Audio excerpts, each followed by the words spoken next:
లేకపోవడం ఓకే వల్ల ఇంత పెద్ద ఓకే తప్పిదం శివపార్వతి జరిగింది గారు కాబట్టి రైట్ విజయలక్ష్మి గారు మీరు ఎలా చూస్తారు వైసీపీ ఏ విధంగా దీనికి సంబంధించి మాట్లాడబోతోంది అంటే ఇప్పుడు కొద్దిసేపటి క్రితం కూడా జగన్మోహన్ రెడ్డి గారు వెళ్ళి బాధితుల్ని క్షతగాతుల్ని అక్కడ ఉన్నటువంటి వారిని పరామర్శిస్తూ ఉన్నారు మరి వైసీపీ దీన్ని రాజకీయంగానే చూస్తుంది శవరాజకీయాలే చేస్తుంది ట్వీట్లు పెడుతుంది ఇది కరెక్ట్ కాదనేది కూడా అందరి వాదన ఇది అందరి బాధ్యత తీసుకోవాలి దీన్ని ఒక రకంగా రాజకీయానికి వాడుకోకూడదు అనేది వాళ్ళ వాదనగా వినిపిస్తుంది మరి మీరేమంటారు చందు గారు ఇది రాజకీయ కోణం అని మీరు ఎందుకు అనుకుంటున్నారు?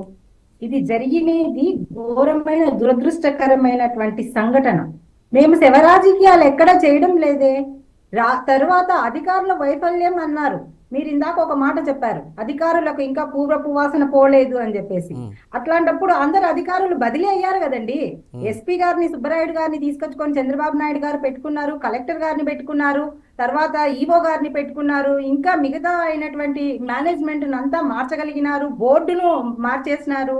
ఒక టీవీ ఛానల్ ఉన్నటువంటి ఇసుకకి సంబంధించి కూడా చాలా వార్నింగ్ ఇచ్చారు. అయినా అది కొంత జరుగుతుంది తప్పుడు అని ఇప్పుడున్న కూటమి ప్రభుత్వంలో అధికారులు కూడా చాలా మందికి వార్నింగ్ ఇస్తున్నారు. అవి జరుగుతూనే ఉన్నాయి బయట. విజయలక్ష్మి గారు నేనంటున్న మాట కాదు, ముఖ్యంగా భక్తులు చాలామంది కూడా జరిగిన ఇన్సిడెంట్ని బేస్ చేసుకుని చెప్తుంది కూడా ఒక్కసారిగా ఎవరో గేట్లు తెరిచారు అనడంతో కూడా ముందుకు వచ్చేసినటువంటి పరిస్థితి అది ఇది అని చెప్పి మాట్లాడుతున్నారు. మరి ఎవరంటారు డిఎస్పీ చాలా మంది భక్తులు మీడియా ముందుకు వచ్చి మాట్లాడుతూ కూడా ఈ ప్రస్తుతం మనకి ఎక్కడ ఎవరికి దొరికింది ఒక పర్టికులర్గా మీడియాకి మాత్రమే ఈ ఇన్సిడెంట్కి సంబంధించిన వీడియోలు దొరకడం లేదా ఇన్సిడెంట్కి సంబంధించినటువంటి ఎవరైతే బాధితులు ఉన్నారో వాళ్ళతో మాత్రం ఈ వీడియోలు లేదా దానికి సంబంధించిన ఇన్ఫర్మేషన్ అంతా తీయడం జరిగింది.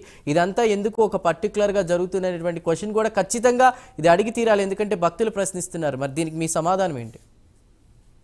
ఇది యాక్చువల్ గా ఎక్కడ ఒక డిఎస్పీ రావడం వలన జరిగినది సంఘటన అని చెప్తున్నారు. డిఎస్పీ గారు రావడం వలన జరిగిన సంఘటన. అండ్ మోర్ ఓవర్ జేసీ గారు అయినటువంటి గౌతమి గారు చెప్పినట్లు, సీఎం గారికి చెప్పినట్లు యాప్ లో ఒక్క మెసేజ్ కూడా లేదు ఈ రకమైనటువంటి విధానం జరుగుతుంది. నేను కాదండి, ఈవెన్ ఇందాక ప్రెస్ మీట్ లో చంద్రబాబు గారు కూడా అన్నారు డిఎస్పీ బాధ్యత లేకుండా పనిచేశారు, లూప్ హోల్స్ ఉన్నాయి, అడ్మినిస్ట్రేషన్ కానీ మానిటరింగ్ కానీ కరెక్ట్గా లేదు ఆ టైంలో అనేది అని. అవును, మేము ఎక్కడ శవ రాజకీయాలు చేయడం లేదానా. ఇక్కడ కేవలము మేము ఏ రకంగా మాట్లాడుతున్నామంటే ఒక ప్రజల యొక్క హృదయాలను చూరగొని మాట్లాడుతున్నాము. ఎక్కడ కూడా మా గవర్నమెంట్ లో ఒక తప్పు జరగకోకుండా ప్రజలను పరిపాలించడం గొప్పతనమా, తప్పు జరిగిన తర్వాత అధికారుల మీద నెట్టడము గొప్పతనమా? ఇది ఒక్కసారి బేరీస్ వేసుకోండి. ప్రజలు ఒక్క తప్పు కూడా, ఒక ఇన్సిడెంట్ కూడా జరగకోకుండా, ప్రజలకు భారం కాకోకుండా పరిపాలన చేసినటువంటి వ్యక్తి జగన్మోహన్ రెడ్డి గారు. ఈ రోజు 2023 డిసెంబర్ నుండి ఈ రోజుటి వరకు చంద్రబాబు నాయుడు గారు ముఖ్యమంత్రిగా ఉన్నప్పటి వరకు 64 మరణాలు జరిగినాయి. 64 మరణాల్లో కూడా కేవలం ఆయన పబ్లిసిటీ స్టెంట్ కోసము, తర్వాత అధికారుల నిర్లక్ష్యమో ఇంకొకటో చెప్పుకుంటా వెళ్తున్నారు తప్ప ఎక్కడ కూడా ప్రజల యొక్క మనోభావాలను, ప్రజల యొక్క హృదయాలను జగన్మోహన్ రెడ్డి గారి ప్రభుత్వ టైంలోనే దేవాలయాలకు సంబంధించినటువంటి కొన్ని విగ్రహాల ధ్వంసం కానీ, దేవాలయాలకు సంబంధించిన ప్రసాదాలకు సంబంధించిన అవినీతి కానీ ఇవన్నీ కూడా జరిగాయనే ఆరోపణ ఉంది. మరి దానికి మీ సమాధానం తెలుసుకోబోయే ముందు కృష్ణాంజనేయులు గారు, ప్రస్తుతం ఆగమ శాస్త్రాల ప్రకారం సంబంధించి కూడా దీన్ని వ్యవహరించాలి, తీసుకోవాలి. అదేవిధంగా చాలామంది కొంతమంది ఎవరైతే ఆధ్యాత్మికవేత్తలు వాళ్ళు కానీ ఈరోజు పర్టికులర్గా వైకుంఠ ఏకాదశి రోజున వెళ్తేనే పుణ్యం వస్తుంది, ఈ మిగతా రోజుల్లో వెళ్తే రాదు అన్న ధోరణిల్లో కూడా మాట్లాడుతున్నటువంటి విషయాలు కూడా వెలుగులోకి వస్తున్నాయి. అంటే ఆయన కలియుగ ప్రత్యక్ష దైవం, సంవత్సరానికి 360 రోజులు కాదు ఎన్నో యుగాల నుంచి ఆయన అక్కడ ఉన్నటువంటి పరిస్థితి. అలాంటి ఇదిలో ఇటు ఆధ్యాత్మికవేత్తలు కొంతమంది డబ్బుల కోసం లేదా వ్యూస్ కోసం ఇలాంటి వ్యాఖ్యలు కూడా చేస్తున్నారు. దాన్ని ఏ విధంగా చూడాలి? అదేవిధంగా మనకి విజయలక్ష్మి గారు మాట్లాడారు జగన్మోహన్ రెడ్డి గారి ప్రభుత్వంలో అది జరగలేదని. ఆ టైంలోనే దేవతా విగ్రహాల ధ్వంసానికి సంబంధించి కానీ, ప్రసాదాల కల్తీకి సంబంధించి కానీ ఈ వ్యవహారాలన్నీ కూడా మనం చూస్తున్నాం. కూటమి ప్రభుత్వంలో డ్యామేజ్ క్లియరెన్స్ అంతా కూడా చేసుకుంటూ వస్తున్న టైంలోనే ఇలాంటి ఘటన జరిగింది, ఇది దురదృష్టకరం అంటూ కూడా మాట్లాడుతున్నారు. మీరేమంటారు ఫైనల్గా? ఇప్పుడు బయట ఏం జరిగిందో నేను చెప్పలేను, కానీ ఈ ప్యానల్లో అయితే మాత్రం ప్యానల్లో ఉన్న వాళ్ళు ఎవరు కూడా రాజకీయాలు మాట్లాడటానికి ఇష్టపడలేదు, ఇంక్లూడింగ్ వైసీపీ. దీన్ని మనం అప్రిషియేట్ చేయాలి ఫస్ట్ ఆఫ్ ఆల్. నేను ఇంక్లూడింగ్ వైసీపీ అని ఎందుకు అన్నానంటే వాళ్ళే విమర్శలు చేసేవాళ్ళు. ఎలాగూ తెలుగుదేశం జనసేన ప్రభుత్వంలోనే ఉన్నారు, వాళ్ళు బాధ్యతగానే వ్యవహరిస్తున్నారు, పొరపాటు జరిగితే ఖచ్చితంగా చర్యలు ఉంటాయని చెప్పారు. కాబట్టి ఇప్పుడు వీళ్ళకి వైకుంఠ ద్వారము లేకపోతే వైకుంఠ ఏకాదశిలో మీరు పూజలు చేస్తే అది జరిగింది ఎవరో అనేకమైన చెబుతారండి. చెప్పినంత మాత్రాన్ని చెప్పిన నేరస్తులు ఎందుకు అయిపోతారు? ఎంత మేరకు వింటారు? ఎవరు భక్తులు ఏం కావాలి వాళ్ళ భక్తులు కోరుకుంటారు. ఇంకో చర్చ కూడా జరుగుతుందండి బయట. అసలు ఎంతమంది ఎందుకు వెళ్తున్నారు, భక్తులు ఎలాగ ఎందుకు వెళ్తున్నారు, ఎంతమంది ఎందుకు వెళ్ళాలి అని భక్తులను తప్పు పట్టేటువంటి ప్రయత్నం చేస్తున్నారు. ఇది కూడా తప్పు, భక్తుల్ని తప్పు పట్టకూడదు. ఇక్కడ ఎంతమంది వస్తారు, ఇంకా ఎక్కువ మంది వచ్చేటువంటి విధంగా ఎలా చెయ్యాలి అనేటువంటిది టిటిడి యొక్క ప్రణాళిక. ఆ ఎక్కువ మంది రావాలి, వస్తే బాగుంటుంది అనేటువంటి దాని మీద నా ప్రణాళిక ఉన్నప్పుడు వచ్చినటువంటి వాళ్ళకి ఏ సౌకర్యాలు కల్పిస్తున్నాం, వాళ్ళకి ఇబ్బంది కలగకుండా ఏం చేస్తున్నాం అనేటువంటిది టిటిడి యొక్క బాధ్యత. వాళ్ళకి జనం రావాలని కోరుకున్నప్పుడు అందుకు అనుగుణంగా ఏర్పాట్లు చేసుకోవాలి కదా, ఈ తప్పులు జరగకుండా చూసుకోవాలి కదా. ఈ రోజున పవన్ కళ్యాణ్ లేవనెత్తినటువంటి అంశం అదే కదా. టిటిడికి సంబంధించినటువంటి అధికారుల యొక్క నిర్ణయాలు కానీ వాళ్ళ అక్కడ అమలు చేసినటువంటి నిర్ణయాల తీరు కానివ్వండి ఈ రోజున ఈ ఘటన కారణమైంది అనేటువంటి తప్పు పట్టారు కదా. టిటిడి లోపం ఉన్నటువంటిదే కదా, కాదంటాం లేదు కదా, ప్రభుత్వ లోపం కూడా ఉంది కదా. కాబట్టి ఆయన కూడా ఏమి ప్రభుత్వం మీద ఇంకోటి అనాలనో అధికారులు అనాలనే పాయింట్ కాదు ఇక్కడ. ఇలాగే మనం ఒకసారి చర్చించుకుంటే భవిష్యత్తులో జరగకుంటుంది అనేది ఆయన ఆలోచన. నరసింహప్రసాద్ గారు తెలుగుదేశం పార్టీ నుంచి వచ్చిన ఆయన మాట్లాడారు, బాగా లోతుగా జరగాలండి దర్యాప్తు అని అంటున్నారు. అదే విషయాన్ని పవన్ కళ్యాణ్ గారు కూడా మాట్లాడారు. అంటే దీనికి సంబంధించి ఈవో బాధ్యతలు తీసుకోవాలి, లోతైన దర్యాప్తు జరగాలని ఆయన కూడా చెప్పారు. అందుకనే నేను ఆ పాయింటే చెప్తున్నాను. చంద్రబాబు ఏం చెప్పారు, ముఖ్యమంత్రి విచారణకు ఆదేశిస్తున్నాం అన్నారు.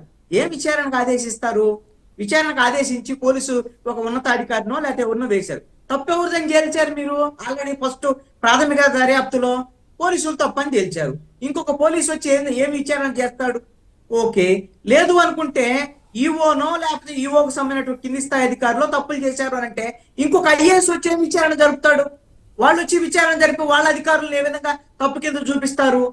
నేనేమంటానంటే మీరు లోతుగా అంటున్నారు కాబట్టి నేను ఇందాక ఒక ప్రతిపాదన చేశాను. ఒకటి హైకోర్టు సిట్టింగ్ జడ్జితో జరపమని, లేదు సిట్టింగ్ జడ్జితో జరపడానికి వద్దు అని అనుకున్నారు. లోతుగా అంటున్నారు కదా బాగా. కేంద్ర ప్రభుత్వం సిబిఐ విచారణ జరిపించండి. ఎందుకోసమంటే ఇది 6 తెలిపారా, 60 మందికి గాయాలైనయా, ఇది పాయింట్ కాదండి. ఒక భక్తులకు సంబంధించినటువంటి వాళ్ళందరూ కూడా కొన్ని లక్షల మంది వచ్చేటువంటి తిరుమల తిరుపతి దేవస్థానానికి సంబంధించినటువంటి వ్యవహారంలో ఇలా భక్తులు తొక్కిసలాట్లో చనిపోయారు అనంటే ఇది ఆంధ్రప్రదేశ్ వరకే అప్రతిష్ట కాదు, భారతదేశ వ్యాప్తంగా ప్రపంచ వ్యాప్తంగా ఉన్నటువంటి భక్తులకు సంబంధించి శ్రీవారి భక్తులకు సంబంధించినటువంటి మనోభావాలకు సంబంధించినటువంటి అంశం ఇది. ఈ విషయాన్ని సీరియస్ గా తీసుకొని సిబిఐ విచారణ జరిపించండి. సిబిఐ మందే కదా కేంద్ర ప్రభుత్వము, మీరు డబుల్ ఇంజిన్ సర్కారు కదా.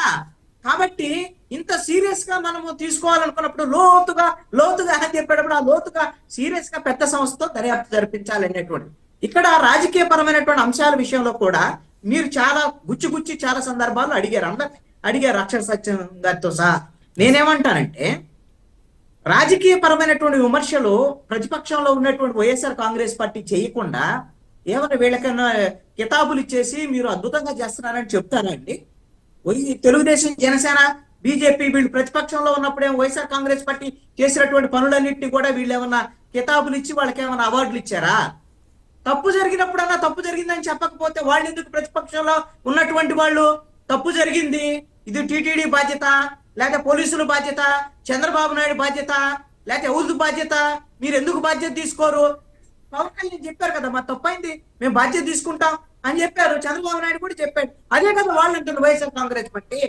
మీ చేతకంటారు కాబట్టి జరిగిందని ఆరుగురు చచ్చిపోవడానికి కారణం ఏమిలే కదా.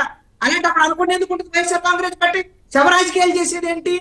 వాళ్ళు ఆల్రెడీ చచ్చిపోయారు, వాళ్ళు చనిపోయాడే సరైంది ఏమన్నా. లేకపోతే ఇప్పుడు వీళ్ళు మాట్లాడేది కుట్రకోవడం అని అంటే ఎవరు కుట్ర చేస్తారు? వైఎస్ఆర్ కాంగ్రెస్ పార్టీ ఏమన్నా వీళ్ళ మీద ప్రభుత్వాన్ని కూల్చేయడానికి? రైట్, అటు డిప్యూటీ సీఎం కావచ్చు సీఎం కావచ్చు బాధ్యత తీసుకుంటున్నాం అని చెప్పారు. దానికి వైసీపీ ప్రశ్నించవచ్చు, అంటే అధికారంలో ఉంది ప్రభుత్వం కాబట్టి. కానీ నేను చెప్పింది ట్వీట్లకు సంబంధించి నీచంగా ప్రవర్తిస్తున్నారు వైసీపీ వాళ్ళు. ఎందుకంటే జగన్ రెడ్డిని సీఎంగా గెలిపించకపోవడం వల్ల ఇలాంటి అనర్థాలు జరిగాయి, లేదంటే లడ్డూ కల్తీ వ్యవహారం అంతా కూడా గత ప్రభుత్వం మీద రుద్దారు కాబట్టి ఇలాంటి ఘటనలు జరిగాయంటూ కూడా ట్వీట్ చేస్తున్నారు. అదెంతవరకు కరెక్ట్? ఎస్ చందు గారు, మనం సోషల్ మీడియాలో వచ్చేటువంటి ఇష్యూస్ అన్నిటినీ ఇది వైసీపీ నేతలు చాలా మంది అంశంగా- ట్వీట్ చేసిన విషయానికి సంబంధించి మాట్లాడుతున్నాను. అందుకని నేననేది, వచ్చి జగన్మోహన్ రెడ్డి అక్కడికి వచ్చి ఏం మాట్లాడారు, లేకపోతే కరుణాకర్ రెడ్డి ఏం మాట్లాడారు, ఇవన్నీ ఇక్కడ కరుణాకర్ రెడ్డి ఏమన్నారు, ఆయన తప్పు మాట్లాడారు.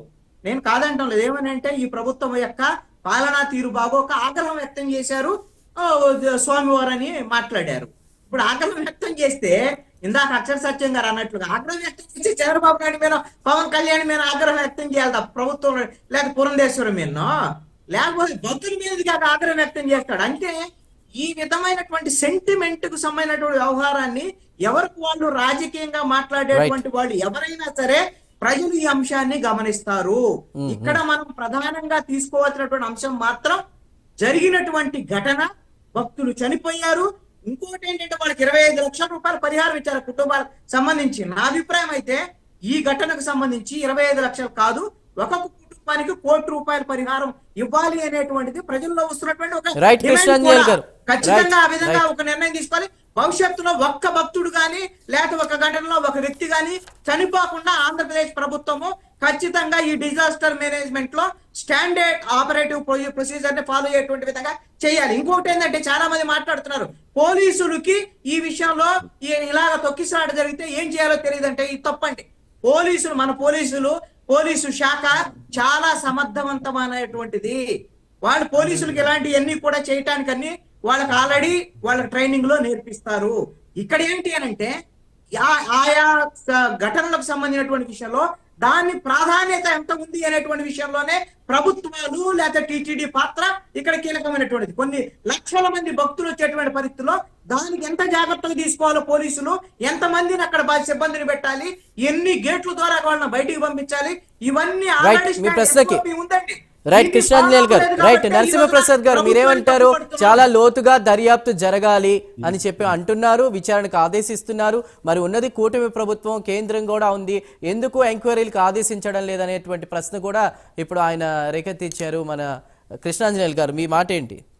సార్, ఖచ్చితంగా మనము ఎన్ని రకాలుగా మాట్లాడుకున్నా నిజాన్ని నిగ్గు తేల్చాలనే దృఢ సంకల్పంతో ఈ ప్రభుత్వం ఉంది సార్.